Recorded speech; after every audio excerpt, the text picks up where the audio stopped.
We bought into some extremely good businesses where we thought they were run by people we didn't really like very well. As I read through annual reports and financial statements, what do you suggest I focus on to help me to determine the quality and integrity of management? Well, we spent many years, and we bought many things. I mean, without meeting managements at all, having any entree to them. The stocks, the $5 billion of stocks that we may have bought in the first quarter, most of those were companies I've never met the management, never talked to them. We read a lot. We read annual reports. We read about competitors. We read about the industries they're in. In terms of sizing up managements, obviously, if we're going to buy the whole business, that's a different question. Because we're going to buy it, be in bed with them, they're going to run them, and we care very much about whether they're going to behave in the future as they have in the past once we own the business. And we've had very good luck on that. But in terms of marketable securities, we read the reports. Now, Charlie and I were just talking about one the other day where we read an annual report of a large oil company, and the company, 100 pages, public relations people, lots of pictures, spent a fortune on it, and you can't find in that report what their finding cost per MCF or per barrel of oil was last year. That's the most important figure in an oil and gas company over a period of years, but every year counts. The fact it wouldn't even be discussed, the reason it wasn't discussed, it was absolutely terrible, but the fact it wouldn't even be discussed, and to the extent it was touched on, it was done in a dishonest manner. When we read things where we basically are getting dishonest messages from the management, it makes a difference to us. Like I say, in marketable securities, we can solve that by selling the stock, and it's not the same thing as buying the entire business.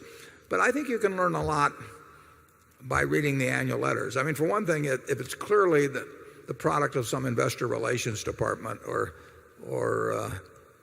outside consultant or something of the sort, that tells you something about the individual. If he's not willing to talk once a year through a few pages to the people that gave him their money to invest, I mean, I've got some questions about people like that. So I like that feeling that I'm hearing directly from somebody who regards me as a partner, and you may not get it all the way, but when I get it 0% of the way, I don't like it.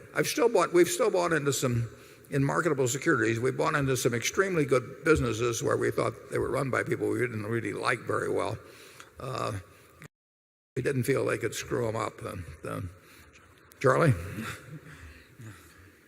Yeah, well, I think that's exactly right. That there are two things, the quality of the business and the quality of the management. And if the business is good enough, it will carry a lousy manager. And the converse case, where a really good manager gets in a really lousy business, you'll ordinarily have a very imperfect record. In other words, it's a rare person that can take over a textile business totally doomed, which was what Warren did in his youthful folly, and turn it into what's happened here. You should not be looking for other Warrens on the theory they're under every bush. I figured it out in 20 years, though. I'll have to say that for myself. 20 years, and I finally figured out I was in the wrong business. But there are businesses. If you gave me first draft pick of all the CEOs in America and said it's your job to run Ford Motor now, or pick a company that's in a terribly tough business, I wouldn't do it. I mean, it's just too tough. They may get it solved, if they get cooperation from unions and a whole bunch of things, but it will not be solely in the control of the CEO who has that job. He is dependent on too many good things happening outside to say that he alone can get the job, even if he's the best in the world. So when something comes along and he thinks it's insured and it turns out that he bought a policy where it wasn't insured, he's going to feel very unhappy about it. And when tens of thousands of people feel unhappy about it, you're very likely to get some kind of governmental interference and probably an inflation by judicial decree or by threats of the government to, in effect, extend the terms of the policy beyond what the insurance company thought it was insuring.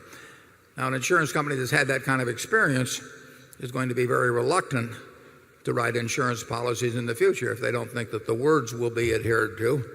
And on the other hand, I can fully understand some guy who's had his house blown away in a storm and a lot of it was water damage and a lot of it was wind damage, thinking that, that he's been wiped out, and the insurance company comes around waving a policy that's got a lot of small print in it.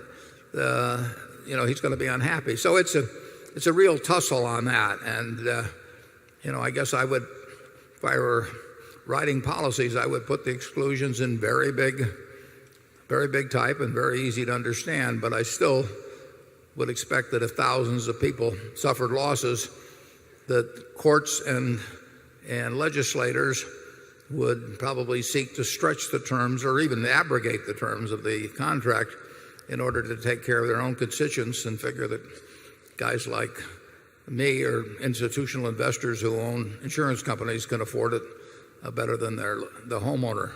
When you get into the question of whether you should, in effect, have all of the people in the country pay premiums for, we'll say, hurricanes, in a way subsidize it through policies in Nebraska or Minnesota or someplace for hurricanes in Florida, that gets very tough. I mean, it can be very expensive to insure against hurricanes if hurricanes become more frequent and more intense. In fact, it can become so expensive that people really will not want to bear the cost of insurance, and they'll want to socialize it some way.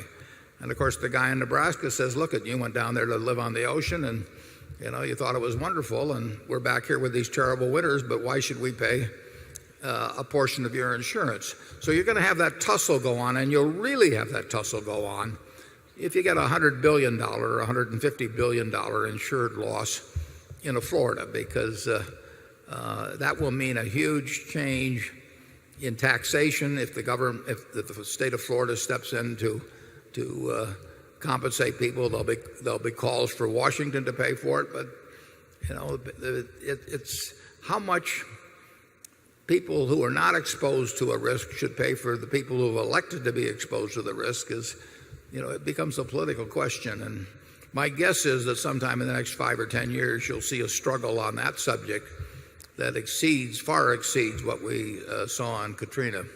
Charlie? I've got nothing to add.